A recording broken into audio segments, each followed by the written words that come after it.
All right, I'm here with senior defense end Jacob Woida. How are you doing today? Pretty good. How are you doing today? Thanks for coming down from North Campus to do an interview. I'm going to run through some questions here. The first one, I heard some rumors about your meals. Can you walk me through? I heard that they're quite sizable. Can you walk me through the typical order and the items that you would get from your favorite restaurant? My go-to is Chick-fil-A. Okay. Usually I'll get 4 spicy chicken sandwiches, and then 2 medium mac and cheeses, and then a large fry, and then all with a side of Chick-fil-A sauce. But you have to eat it in a special way. You have to take the mac and cheese, put it on top of the sandwich, put a fry down so the bun doesn't get soggy, and then you eat it that way. Okay, and how long did it take you to develop this sandwich, and do you have a name for it? I don't have a name for it, but a lot of the workers have asked me about it. They always say, yeah, I'm going to try that next time or whatever, so I think it's kind of cool. Do you think we can get your name attached to this on the secret menu? Like if I go there, can I order the Jacob or something? I can try. Okay, we'll see if we can get some sponsorship from Chick-fil-A. That's for you and not the whole defensive line? That's just your meal? Yeah, it's just me. Oh, okay. And is this pregame or? It depends on who we're playing. And speaking of our defense here at Arrowhead, it's been tremendous all season. It's been one of the best defenses in the state of Wisconsin. Can you talk to me a little bit about the keys to your success this year on the defensive side? Defensive as a whole or mine? Defensive side, the whole. We're pretty tight on the defense. Like we're all friends. We all joke around. I think that's pretty important. We all have a lot of experience, except for a couple of people. But it's not our first year playing or first year starting our playing on varsity, especially for the D line. Mm-hmm. We're a lot of second year starters. Sure. So I think that's really important. So that experience in the past has really helped you going forward this season. Yeah. Your defense is giving up on average 90 yards per game rushing. What's a greater number? The average allowed rushing 90, or the total number of pages actually read of To Kill a Mockingbird in my class sophomore year? That's an easy question. I feel like the yards. Yards is a bigger number? Yeah, I wasn't shocked by that either. What you missed by reading To Kill a Mockingbird is there are a lot of symbolism used in the story. So my question is this. What object would represent the way you play football? Object. Fire. Okay, and why? Can I swear? No. You gotta play like there's a fire under you. Okay. So intensity, getting off the ball, and getting after the quarterback kind of represents that. Which is a really good segue. I want to break down a couple plays of yours this season. So we're going to run through. I just want to get your input. This is first one against Waukesha North. Do you know what happens in this play? Yes. Do you have a guess? Yeah. Okay. We're going to run through what are we thinking here as the play goes on, and is this the first time this resulted in a touchdown for you? Is this the first defensive touchdown you scored in your career? Yeah, it's the first time I've ever carried the ball in the game. Okay, we're going to get to that in a second, too, because it was obvious that you don't hold the football very much. So we're going to run through this play and talk me through kind of what you saw on the field and what made you kind of get in this position. All right, this is odd, too, first of all. So the whole D-line's stunting this way. Okay. My job, as the running back rolls out, is if the O-line doesn't really block me, my job is the running back. I have to yell screen to the linebackers, and I have to drop back. So you're stunting towards that way, your whole D-line, so good job putting us in that position, and then you're in charge of the running back as he comes out. So you come off of your block and get in the way, and somehow miraculously caught this thing, right? Okay, so now what are we thinking as you have the ball in your hands? What is going on in your mind? It's kind of a blur. I remember as soon as I caught it, I almost got like numb. I was like, oh my God, it's happening. And then I caught it. I made sure I had the ball. Almost get tackled. But I broke it. I did break it. Yeah, talk about some athleticism. The way you hold this football, have you ever held a football before? No. Never. Okay. But what does it mean then? You talked about the camaraderie, the friendship you have. What is this moment like when you get to the end zone and you turn and you get to celebrate with your close friends there. It was pretty cool. I wish I did some. We as a defense, we all had an agreement that if one of us got a touchdown, we'd spin the ball. We'd all get in a pose. We'd look at the camera and take a picture. But I was too excited, and Terrell was right there, so I just chopped it. You know who else is excited that you didn't do that, I'm sure, is your D coordinator, Fritz. Rauch. I'm sure he's very excited that you made that decision not to do that. Next play here we're going to pull up is against Waukesha West. And so this is, again, we talk about you kind of have that intensity. Play like, there's a fire underneath you, get after it. Have you worked through your different pass rushing techniques? Is that something that you have sort of honed in on this year as a senior? Yeah, every day we do different pass rush moves, and I've always been told to focus on 3 really, really good ones. Okay, and so what are some of those different things that are in your arsenal? What are some of your top 3 moves that you have? My best is a spin move, which I think is this play. My next one I'd go to is a long arm, and I just take him, chuck him away from me, and it's pretty good.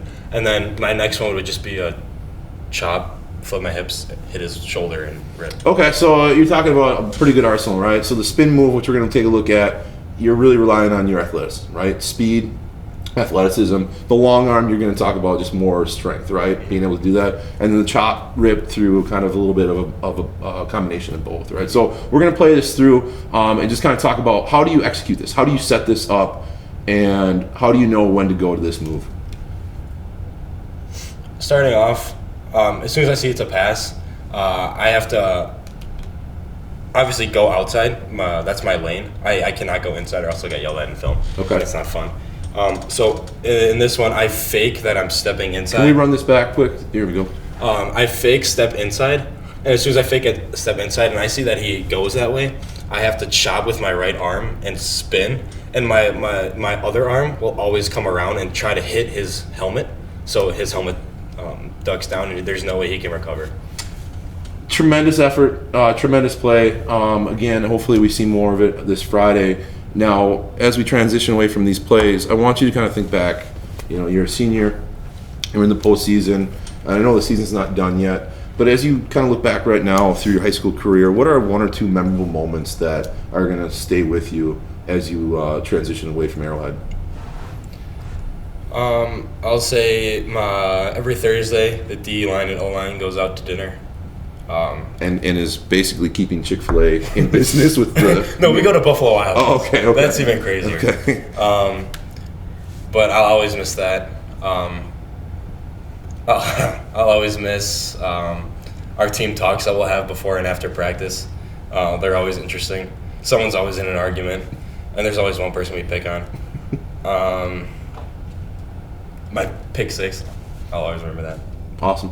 Well, again, thank you so much. Good luck this Friday against Madison Memorial, and hopefully more success as the tournament continues. Thank you.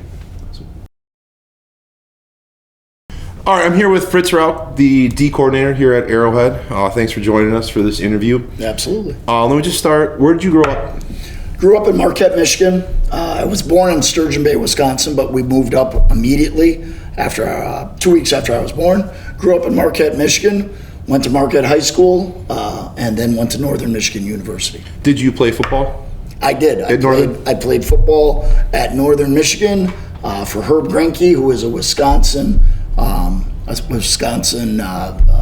resident for years and years and years, and played with a lot of guys from this area who ended up being really good football players for the Wildcats.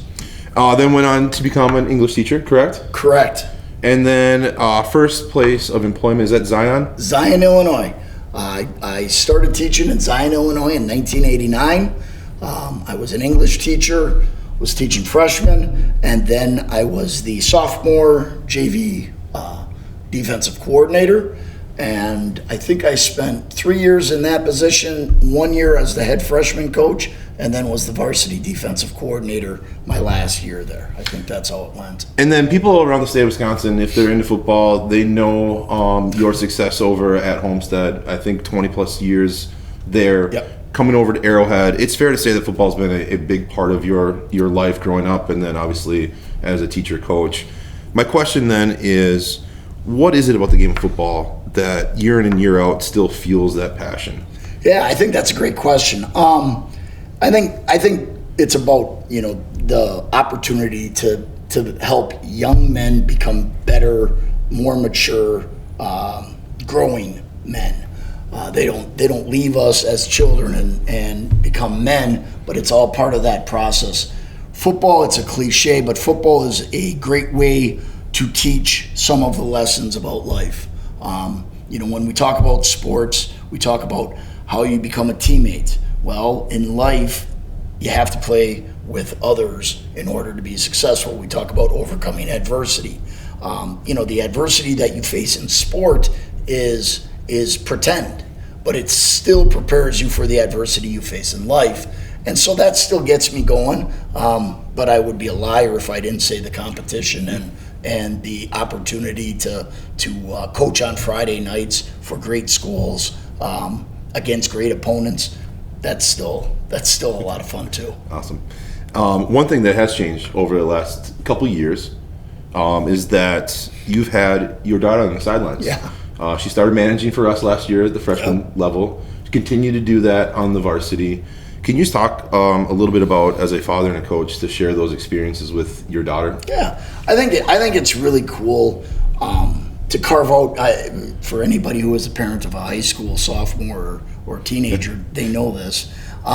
It's cool to carve out as much time that can be shared with your teenager as possible. And the idea that Callie gets to experience not only some of what my passion in life is, but then she gets to experience a game that Arrowhead High School is super passionate about from a completely different perspective. And then on the other side of that is Callie this year is doing the film for our Twitter account, and she's doing some things that are going to be really, that could help her, grow a professional interest. And certainly it's material that she could put on a resume or a college application for her own development. So it's been really an enjoyable part of this Arrowhead football experience the last couple of years. That's awesome.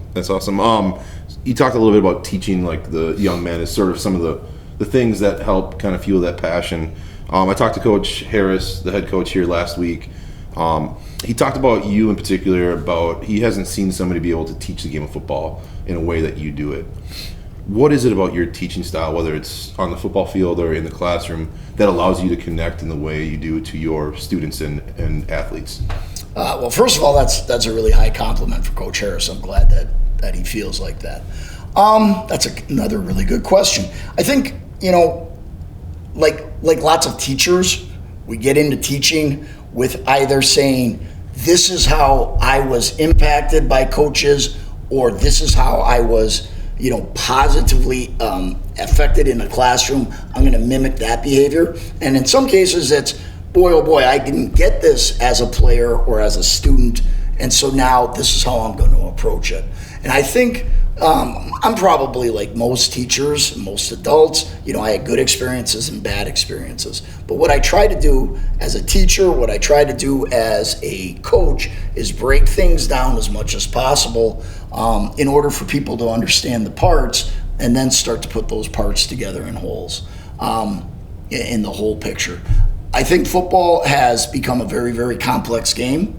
But I think coaches sometimes get enamored of the complexity and they pretend that what happens on YouTube is what happens in a film room. I think what happens, or I think coaches pretend that, being able to draw a scheme means that a group of student athletes can run a scheme. And I think that's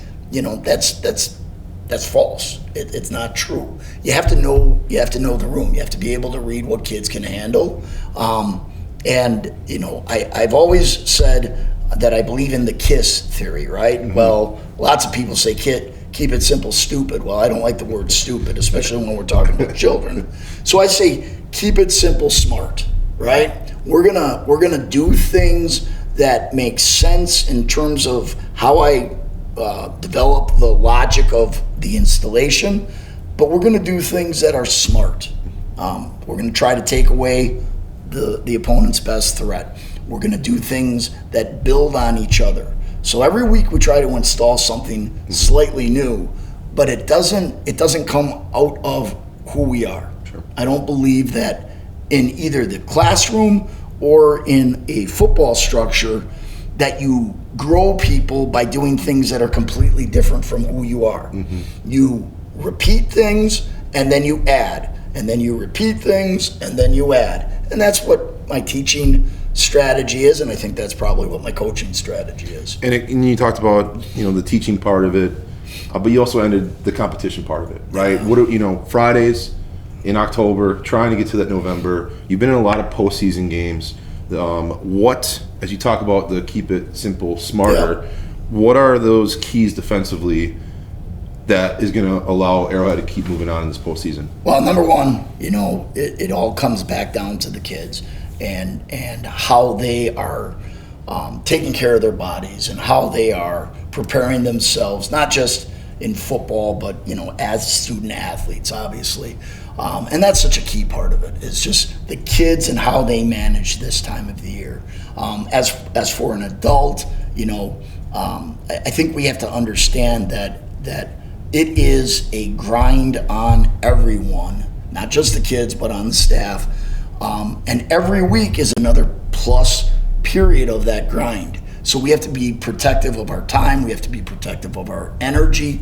And I think that goes both for physical energy. So we have been cutting practices back a little bit in terms of time on the field, but also the emotional energy. Typically for me, during the season, I'm more critical during practice sessions. At this point, it really becomes a teacher, because we're number one. Most of the mistakes that we made in week 3, we've cleaned up. Sure. But now it's all about, hey, we don't have next week if we lose this week to improve a behavior. So we got to teach and coach the heck out of that behavior now.